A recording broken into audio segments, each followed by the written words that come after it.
Oh, welcome guys and gals to the Shade Tree Railroad.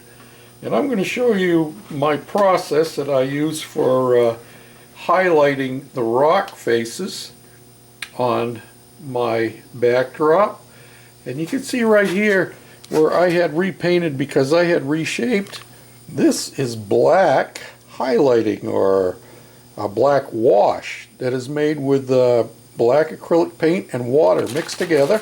Let me shake it up, and all I do is just spray it on here. Because it's water based, it's not going to affect much. Let me move down the way.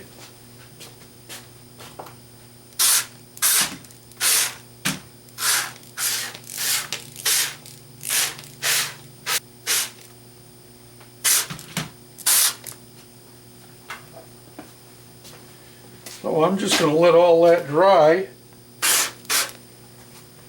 and then I will come back later on after this has dried, and I will do another wash using the brown. Same stuff. You can see that a lot of it runs down and runs off, and I may have to put a couple of different coats on it. But as it dries, it brings out all the highlights in the rock face. Okay? And maybe I can speed it up a little bit for you. Let me try that. Hold on now. Don't get impatient.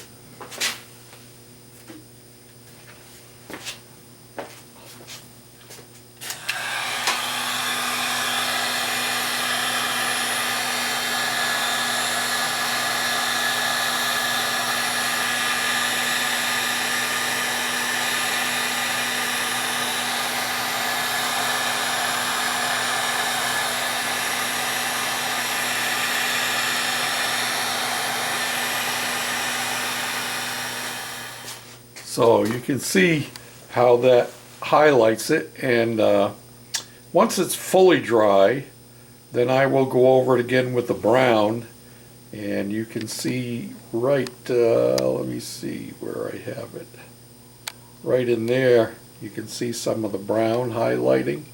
Yep. So we'll get it all done. I'll bring you back and I'll do another quick on putting the brown on.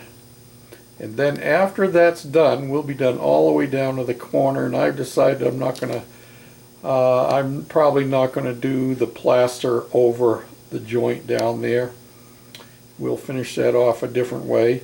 But after it's all done, and it's like this stuff down in here, then we still have one more step to go, because this rock face down in here is not done yet either. Because we have some highlighting to do with a process called dry brushing, where we go along with some white paint or a light colored paint and actually just lightly, very lightly brush over the high points, and it brings out the highlights so that it looks even more like a rock face. Okay? So there you go. You can see I have my next piece of background material painted there. See that? All the way down. I actually try putting different shades on underneath on the paint before I get around to doing the static grass, and maybe I'll do a quickie video on that too. I'll bring you back. Thanks for watching and commenting.